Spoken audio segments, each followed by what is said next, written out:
सुरक्षा बढ़ा दी गई है। ड्रोन के जरिए इलाके में पैनी नजर रखी जा रही है। तो बड़ी खबर है, वहां पर छतों पर आपत्तिजनक चीजों की भी जांच लगातार जारी है। संभल में जिस तरीके से विवाद हुआ, आज से ठीक 1 साल पहले 24 नवंबर का दिन, जब संभल में हिंसा की आग भड़की थी। विवादित स्थल पर सर्वे को रोकने के लिए बवाल काटा गया था। आपको बता दें, ऐसे में हिंसा का 1 साल पूरा होने पर पुलिस और स्थानीय प्रशासन पूरी तरीके से अलर्ट मोड पर आ गया। खास तौर पर धार्मिक जगहों पर पुलिस का सख्त पहरा है। छतों पर रखे सामानों की जांच भी की जा रही है, तो वहीं ड्रोन से इलाके की निगरानी भी जारी है।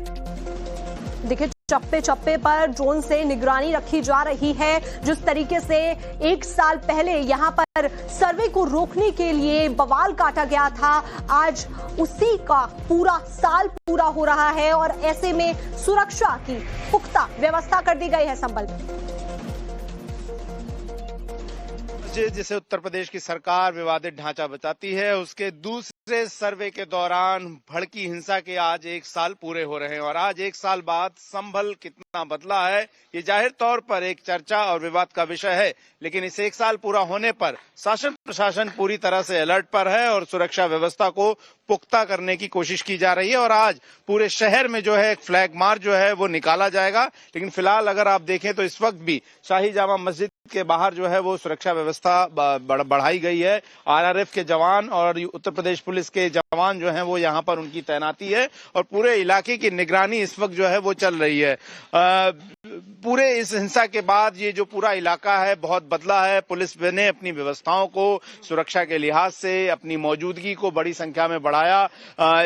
यहाँ पर उस वक्त जब हिंसा हुई थी तो उस वक्त जिस तरीके से क्राइम कंट्रोल और राइट कंट्रोल करने के लिए पुलिस की मौजूदगी की कमी देखी गई थी, उसके बाद 100 दिनों के अंदर ये बड़ी सत्यव्रत चौकी बनाकर जिसका निर्माण किया गया था, जिससे पूरे शहर में सीसीटीवी के जरिए इसी सत्यव्रत चौकी के जरिए जो है वो निगरानी रखी जाती है, वो बनकर तैयार है। लेकिन आज भी पुलिस का ये मकसद है कि आज 1 वर्ष पूरा होने पर संभल में कहीं भी किसी भी तरह की कोई जो है सुरक्षा व्यवस्था में चूक ना हो और लोगों के मन में ये भाव रहे कि शासन प्रशासन पूरी तरीके से अलर्ट पे है। ऐसे में आज हर जगह चप्पे चप्पे पर पुलिस तैनात है और फिलहाल आप देखें तो बड़ी संख्या में जो पुलिस वालों की मौजूदगी है वो यहाँ पर है। मौके पर यहाँ पर तमाम जो अधिकारी हैं वो भी मौजूद हैं, उनसे भी हम बात कर लेते हैं। सर, आज किस तरह से आप लोगों ने सुरक्षा प्रबंध किया और 1 साल पहले आप इसी कोतवाली चौकी के थाना अध्यक्ष थे, जो कोतवाली थाने के, जहाँ पर ये पूरी हिंसा भड़की, किस तरह का माहौल है आज?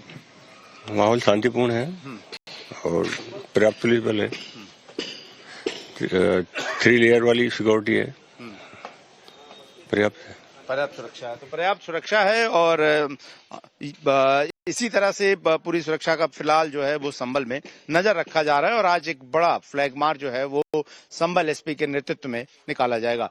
वीडियो अंकित के साथ गौरव श्रीवास्तव, टाइम्स नाउ भारत। और चलिए आपको फ्लैशबैक में लिए चलते हैं। 24 नवंबर 2024 की पूरी टाइमलाइन पॉइंट टू पॉइंट आपको जरा समझा देते हैं। देखिए, सुबह 7 बजे का वक्त था। एडवोकेट कमिश्नर की टीम विवादित जगह पर पहुंचती है। मौके पर तकरीबन 2000 लोग पहले से एकत्रित हो चुके थे। 7:30 से 8 बजे के दरमियान विरोध प्रदर्शन शुरू होता है। भीड़ ने सर्वे करने पहुंची टीम को घेर लिया। भीड़ ने प्रशासन की टीम पर पथराव करना शुरू कर दिया। पुलिस ने लाठीचार्ज और आंसू गैस का इस्तेमाल किया। उसके बाद क्या हुआ वो भी जरा हम बता देते हैं आपको। दरअसल उसके बाद 8 बजे से 11 बजे के दरमियान विवादित जगह के सर्वे के खिलाफ हिंसा चरम पर पहुंच गई। उपद्रवियों ने गाड़ी, दुकानों को आग के हवाले कर दिया। छतों पर फायरिंग होती है। लोगों ने घर की छतों से पथराव कर दिया। हिंसा के दौरान 5 लोगों की मौत हुई थी, कई पुलिसकर्मी जख्मी हुए थे। फिर दोपहर के 12:35 पर नखासा बाजार में सबसे ज्यादा बवाल भड़क गया। पुलिस कर्मियों से हथियार छीनने तक की कोशिश उस दौरान वहां पर होती है।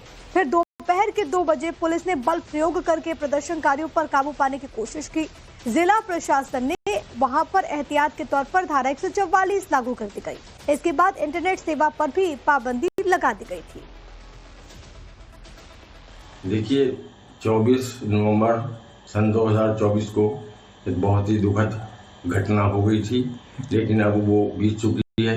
आज पूरा 1 साल हो गया है और हमने अपनी तरफ से किसी तरह का कोई विशेष प्रबंध नमाज के लिए, मस्जिद जाने के लिए या शहर में नहीं किया है। सब कुछ सामान्य है और अमन बनी हुई है, भाईचारा बना हुआ है और हिंदू मुसलमान अपने साथ खुशी के रह रहे हैं, सद्भाव से रह रहे हैं, भाईचारे से रह रहे हैं। अब कोई परेशानी नहीं है किसी भी तरह की।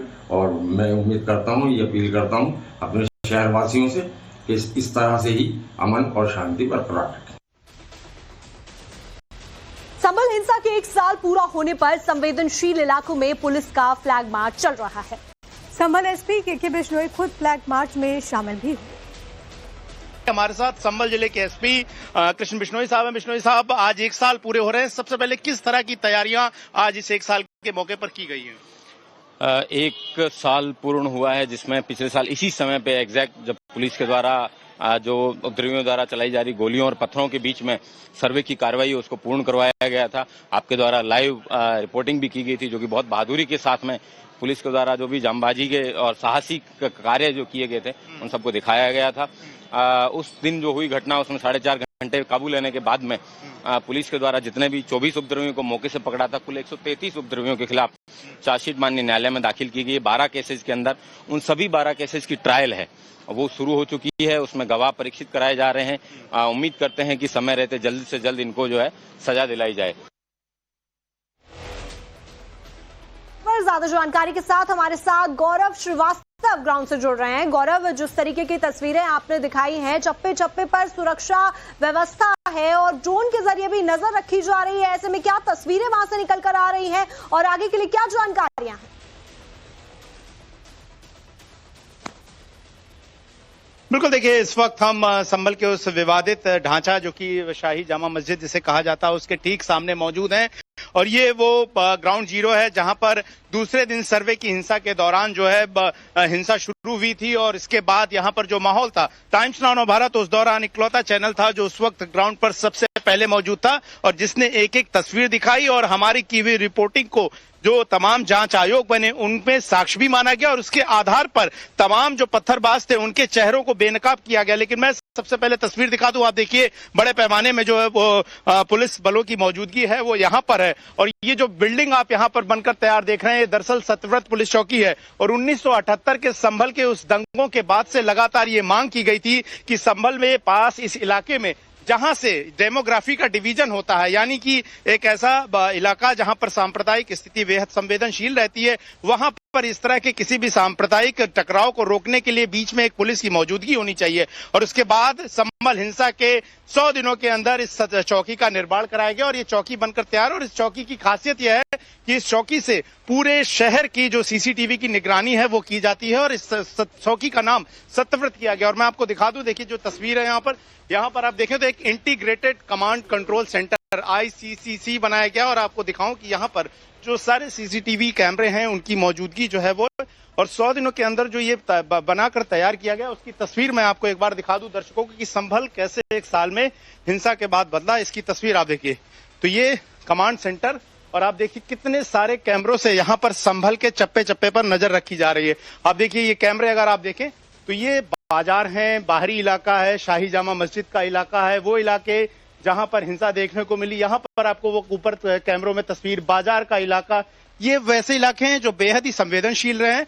और जब पिछली बार हम लोग यहाँ पर रिपोर्टिंग कर रहे थे उस दौरान किन्हीं गलियों से पत्थर निकल कर आ रहे थे, कहीं से तमाम उपद्रवी जो है उनकी मौजूदगी थी। छतों पर पत्थर इकट्ठे किए थे, दीवारों पर, खाली प्लॉटों में पत्थर इकट्ठे करके रखे गए थे। लेकिन अब सब पे नजर रखी जाए उसके लिए ये इंटीग्रेटेड कमांड सेंटर जो है वो संभल में ठीक शाही जामा मस्जिद विवादित ढांचे के पास सत्यव्रत चौकी में बनाई गई और इसका मकसद ये है कि अब पूरी तरीके से संभल को सुरक्षित हाथों में सौंप दिया जाए। और संभल का इतिहास रहा है, तकरीबन 14-15 दंगे यहाँ पर जो है आजादी के बाद से हुए, लेकिन कोई भी उसमें अभियुक्त नहीं हुआ, कोई आरोपी पकड़ा ठीक से नहीं गया। लेकिन ये पहली बार हुआ कि जब इस तरह की कोशिश योगी सरकार में हुई उसके बाद न सिर्फ तमाम आरोपियों को जेल भेजा गया, मुकदमे चलाए गए, फास्ट ट्रैक करके जो है इस मामलों में चार्जशीट भी दाखिल की गई और फिलहाल जो है यहाँ पर संभल में लोगों को न्याय दिलाने और साथ ही साथ पीड़ितों जो दंगा पीड़ित थे उनको न्याय दिलाने की प्रक्रिया और संभल का जो महत्व है, यही मकसद है गौरव की शांति भंग ना हो। बहुत शुक्रिया आपका फिलहाल के लिए, आप नजर बना के रखिएगा, आपसे आगे भी हम अपडेट्स देंगे। फिलहाल खबरों में आगे बढ़ते हुए एक बड़ी खबर आपको जल्दी से बता देते हैं। भारत के